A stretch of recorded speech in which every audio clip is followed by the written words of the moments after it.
station covering all of the DMV. This is DC News Now. Good Sunday evening. Thank you for joining us for DC News Now at 9 o'clock. Happy Father's Day. I'm Ben Dennis. We begin tonight with a live look outside. Yeah, another warm day indeed, but Scott, you teased it at the top. The temps are only going to rise this week. Bring us up to speed. It's going to be a scorcher. Yeah, can't avoid it, well, you can avoid it. You can try and get inside, basically, here. 80 degrees right now and overcast skies. As we look behind here, we've got the Lincoln Memorial and, of course, the Kennedy Center in front of that. We have a little bit of a breeze out there, southerly wind, and we'll see temperatures drop from the 80 degrees they are now over the next hour into the 70s here in the district, sliding into the, I would say, middle 60s, middle upper 60s around 5 or 6 o'clock. So certainly about 3 to 4 degrees warmer tonight than it has been the last 24 hours, or was earlier this morning, let's put it that way. The heat is on. So Monday, record 99 degrees in 2022, just 2 years ago. And then these are some other records throughout the week. Tuesday, Wednesday, Thursday, and Friday, all showing upper 90s. Will we hit any of these numbers? We'll have to stick around for my full forecast in a few minutes to talk about that. But again, mountain thunder showers possible for Monday. The summer, well, it's going to be coming in like a real big, well, firestorm, if you will, here on Thursday, and then some relief from the heat next Sunday. We'll talk about it coming up. All right, Scott, thank you. Well, the hot weather has our neighbors finding individual ways to cool off. We turn to DC News Now's Dave Laval, who continues our weather team coverage tonight. He's got an up-close and personal look. The water is flowing again at Lafayette Pointer Park. The water is beautiful. We love it. Especially Austin Stack's 2-year-old son, Colin. He loves coming here. Even when it's kind of cold, he loves running through and getting soaked. The district splash parks open for the first time this weekend for summer. They will remain that way every day from 10 a.m. to 6 p.m. through Labor Day. He's thrilled to be able to come back again. All of the district splash parks had been scheduled to open June 24th, but because of the high temperatures forecasted for this week, that decision got moved up by 1 week. 32 of the district's 34 splash parks are helping keep families cool. The one at Turkey Thicket Recreation Center is closed for repairs, while Fort Greble Recreation Center remained closed Sunday for unknown reasons. The Kremers of Kensington, Maryland, are glad they found one. We actually went somewhere else last weekend, and we were so happy coming back today, and it was shut down. It was closed. So we were heartbroken, and then we found this one. Besides splash parks, the district offers plenty of indoor pools all year. Starting next weekend, all district outdoor pools will be open 6 days a week. At Lafayette Pointer Park in Northwest, Dave Laval, DC News Now. And don't worry, Dave is all dry by now. Well, meantime, DC officials are activating an extended heat emergency starting tomorrow all the way through Friday. Cooling centers and shelters will be open. They also share another reminder: stay hydrated, avoid the outdoors when possible. Scott said it. And if you do go outside, wear light-fitted clothes and certainly be mindful of your pets and their paws. More on that in a moment. New details out of Southeast DC. The family of a 62-year-old man killed in a hit and run has spoke to DC News Now. Police say that Alton Kelly was crossing the street with his wife when he was hit and dragged under a car Wednesday. Our Leonard and Fleming reports where it all happened. The mother-in-law of Alton Kelly says the family is still in shock over his death. And Gail O'Garrow says that she is struggling with the death of her son-in-law and that this man had a heart of gold and cared deeply for her daughter. Police say that Kelly and his wife were near Alabama Avenue and Naylor Road when they were hit. They say Kelly was dragged under the car to a nearby street. Police say the car sped off. He later died at the scene. O'Garrow says that her daughter suffered a broken leg and a fractured hip. She says Kelly, who was battling blindness, had a heart of gold. The impact is severely great.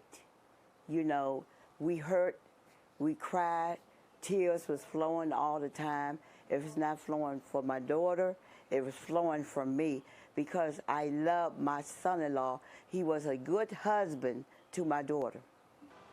The family tells me they're trying to plan for a candlelight vigil for Kelly. Meanwhile, police are still searching for this driver. Reporting from Southeast, Leonard N. Fleming, DC News Now, Back to you. Your heart breaks for them. All right, Leonard, thank you. D.C. officials are also seeing a drop in violence, but numbers are still relatively high. Police data shows violent crime is nearly 30% lower compared to last year for 1,500 documented cases so far this year. But violence interrupters are worried that summer weather may trigger more crime. One of them tells us he and other community members are finding ways to curb that crime. It gets warm, we do see an influx of shooting. We do see an influx of violence, man, which is why we try to make sure that we have weekly events, whether they're small or big. D.C. police data also shows that homicides are down a little over 20% from this time last year, 81 homicides thus far in 2024. Over to Virginia, Prince William County fire officials say that 8 people are without a home tonight after a townhouse fire in Dumfries.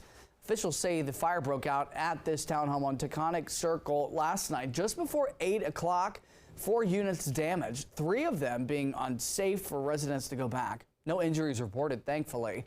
Officials did determine a smaller accidental electrical fire was to blame.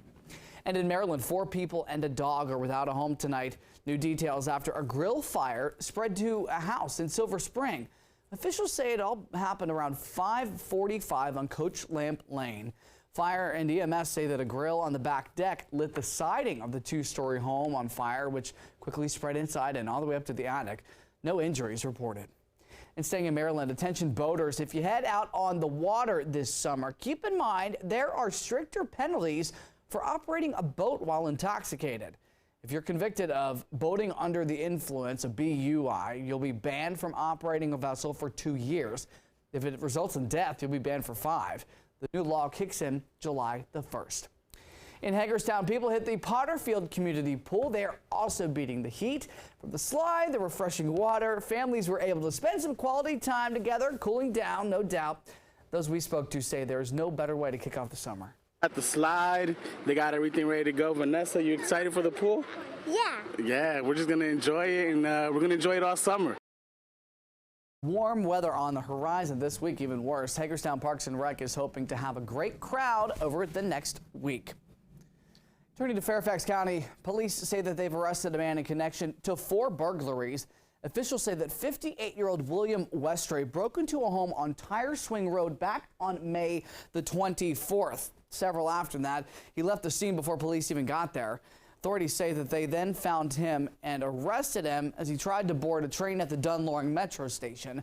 Police then connected Westray to 3 other burglaries, those on Bucknell Drive, Bow Lane, Ellsmore Street between May the 20th and the 23rd. DC News Now is your local election headquarters. We're just days away from the primary election in Virginia.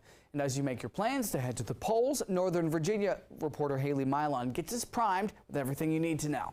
Yeah, some big primaries on the ballots across the Commonwealth. We'll see 6 Democratic primaries for congressional seats, 3 for Republican primaries, and 1 Republican primary for U.S. Senate. And here in the DMV, the race for the Democratic nomination for District 10 is hotly contested and fairly unpredictable at this point. Candidates are vying to replace Congresswoman Jennifer Wexton, who will retire after this term amid a battle with Parkinson's disease. That Republican primary for U.S. Senate is also garnering attention. The winner of that race will face incumbent Senator Tim Kaine in the general election. Now, if you do plan on voting, polls are open from 6 a.m. until 7 p.m. on Election Day.